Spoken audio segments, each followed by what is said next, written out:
Bayangkan ini, langit masih gelap, udara dingin menusuk tulang, dan tubuh sudah benar-benar kehabisan tenaga. Anda baru saja selesai wukuf di Arafah, puncak ibadah haji yang paling menguras fisik dan mental. Tapi, ujian belum selesai. Di depan mata, terbentang jalan panjang dari Musdalifah menuju Mina, belasan kilometer jaraknya. Bukan jalan biasa, ini adalah lautan manusia. Jutaan jamaah bergerak bersamaan, saling berdesakan, di bawah tekanan waktu dan kelelahan ekstrim. Disinilah banyak jamaah haji 2025 tumbang, bukan karena kurang iman, bukan karena lemah, tapi karena sistem transportasi gagal bekerja. Bus tak kunjung datang, petugas kehilangan kendali, dan jamaah, termasuk lansia dan orang sakit, dipaksa berjalan kaki di tengah malam, tanpa kepastian.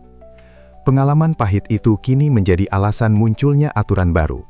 Haji 2026 resmi melarang jamaah berjalan kaki dari Musdalifah ke Mina. Sebuah aturan yang terdengar tegas, bahkan melegakan. Tapi pertanyaannya satu, apakah ini benar-benar solusi? Atau hanya cara halus menutup luka lama yang belum sembuh? Video ini akan mengupasnya, pelan-pelan, tapi sampai ke akar masalahnya.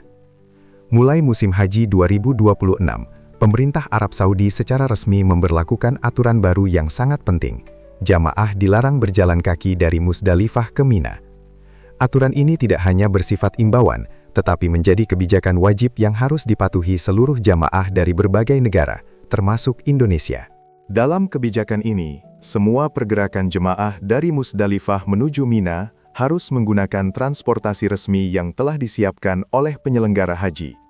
Bus-bus khusus akan diatur secara bertahap sesuai jadwal dan zona untuk memastikan jemaah berpindah dengan aman dan tertib. Tidak ada lagi toleransi bagi jemaah yang memilih berjalan kaki sekalipun jaraknya terasa dekat. Alasan utama kebijakan ini adalah keselamatan dan kesehatan jemaah. Perjalanan dari Musdalifah ke Mina dilakukan pada malam hingga dini hari, dalam kondisi tubuh lelah setelah wukuf, dengan kepadatan manusia yang sangat tinggi dan suhu yang masih panas. Pada kondisi seperti itu, risiko tersesat, dehidrasi, kelelahan ekstrim, hingga jatuh sakit menjadi sangat besar, terutama bagi lansia dan jemaah berisiko tinggi. Karena itulah, pemerintah ingin memastikan bahwa ibadah haji tidak lagi diwarnai perjalanan darurat, tetapi menjadi rangkaian ibadah yang terkontrol, aman, dan manusiawi. Kebijakan ini adalah langkah tegas untuk mencegah terulangnya tragedi yang terjadi pada musim haji sebelumnya. Haji 2025 meninggalkan luka yang tidak sedikit bagi banyak jemaah. Bukan karena ibadahnya, tetapi karena kegagalan sistem transportasi yang seharusnya melindungi mereka. Pada malam paling melelahkan dalam seluruh rangkaian haji, ribuan jemaah Indonesia terpaksa berjalan kaki dari Musdalifah ke Mina. Jaraknya bukan ratusan meter, melainkan belasan kilometer. Yang paling menyedihkan, mereka berjalan bukan karena pilihan, tetapi karena bus yang tak kunjung datang. Di tengah lautan manusia, gelap malam, dan suhu yang masih panas, banyak jemaah kehilangan rombongan.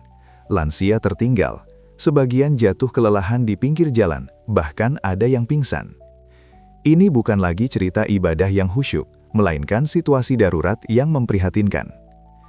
Masalah ini bukan terjadi pada satu kloter saja, tapi dialami banyak jemaah dari berbagai negara, termasuk Indonesia. Ini menandakan bahwa yang rusak bukan individu, tapi sistem pelayanan haji itu sendiri. Koordinasi transportasi kacau, data jemaah tidak sinkron, dan tanggung jawab antar penyedia layanan saling lempar. Dari sinilah muncul kesadaran pahit, jika sistem tidak dibenahi, maka jemaah akan selalu jadi korban. Larangan jemaah berjalan kaki dari Musdalifah ke Mina memang terdengar tegas dan meyakinkan.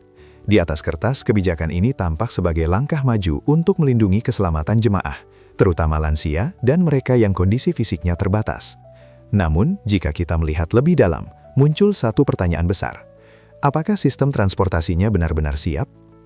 Masalah utama di Haji 2025 bukanlah jemaah yang berjalan kaki, tetapi bus yang tidak datang tepat waktu, rute yang tidak jelas, dan koordinasi yang kacau antara syarikah, petugas, dan data jemaah. Jalan kaki hanyalah reaksi darurat atas kegagalan sistem tersebut. Maka jika larangan ini diberlakukan tanpa perbaikan menyeluruh, risikonya justru lebih besar. Bayangkan, jamaah dilarang berjalan, sementara bus tetap terlambat atau tersesat. Mereka akan terjebak berjam-jam di Musdalifah, kelelahan, tanpa pilihan lain. Dalam kondisi seperti itu, larangan berubah dari perlindungan menjadi tekanan. Karena itu, kebijakan ini seharusnya dibarengi jaminan nyata, armada cukup, data akurat, jalur jelas, dan komando lapangan tegas. Jika tidak, larangan ini hanya akan menjadi tameng administratif, terlihat tegas tetapi rapuh di lapangan. Bagi calon jamaah haji 2026, aturan larangan berjalan kaki dari Musdalifah ke Mina bukan sekedar perubahan teknis, tapi peringatan serius bahwa sistem haji sedang dibenahi dengan cara keras. Karena itu, jamaah harus lebih siap, lebih paham, dan lebih disiplin dibanding tahun-tahun sebelumnya. Hal pertama yang wajib dilakukan jamaah adalah memahami aturan sejak di tanah air. Jangan menganggap semua yang dilakukan jamaah lain itu benar. Pada kondisi darurat, banyak orang bertindak karena panik, bukan karena aturan. Tahun 2025 menjadi bukti bahwa ikut arus justru bisa membawa bahaya. Maka, disiplin pada aturan resmi adalah bentuk ikhtiar menjaga keselamatan diri sendiri. Kedua, ikuti instruksi petugas kloter, sektor, dan syarikah. Di Haji 2026, petugas memiliki peran jauh lebih besar, karena mereka adalah penghubung antara jamaah dan sistem transportasi resmi. Jika petugas meminta menunggu, maka menunggu adalah pilihan paling aman meskipun terasa melelahkan. Lebih baik lelah menunggu daripada celaka di jalan. Ketiga, jamaah harus berani melaporkan masalah, bukan memendamnya. Jika bus terlambat, jika rombongan tidak terangkut, atau jika ada jamaah yang sakit, laporkan segera ke petugas.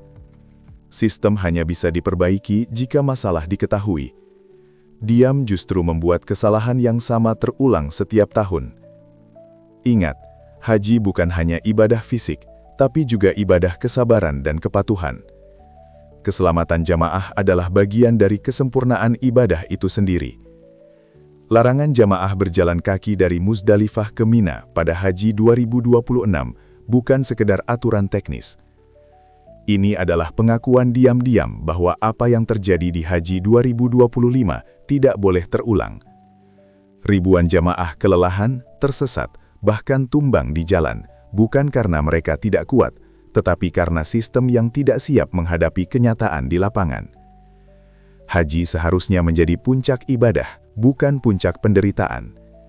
Maka aturan baru ini hanya akan bermakna jika transportasi benar-benar hadir tepat waktu, data jamaah akurat, dan koordinasi antar petugas berjalan tanpa ego sektoral. Jika tidak, larangan ini justru bisa menjadi masalah baru yang lebih sunyi, lebih lama, dan lebih berbahaya. Kesimpulannya jelas, Haji 2026 bukan soal boleh atau tidaknya jalan kaki, tapi soal apakah penyelenggara benar-benar belajar dari kesalahan. Karena di Tanah Suci, satu kesalahan kecil bisa berujung pada resiko besar bagi jutaan nyawa. Sekarang, saya ingin dengar pendapat kamu. Menurutmu, apakah larangan ini benar-benar solusi, atau hanya menutup kegagalan lama dengan aturan baru? Tulis pendapatmu di kolom komentar, karena suara jemaah dan masyarakat sangat penting agar masalah ini tidak terus berulang. Dan kalau kamu ingin terus mendapatkan informasi haji yang jujur, kritis, dan berdasarkan fakta lapangan, jangan lupa subscribe channel ini agar tidak ketinggalan update penting lainnya. Terima kasih sudah menonton. Semoga kita semua diberi kesehatan, kelancaran, dan kesempatan berhaji dengan aman dan penuh khusyuk. Wassalamualaikum warahmatullahi wabarakatuh.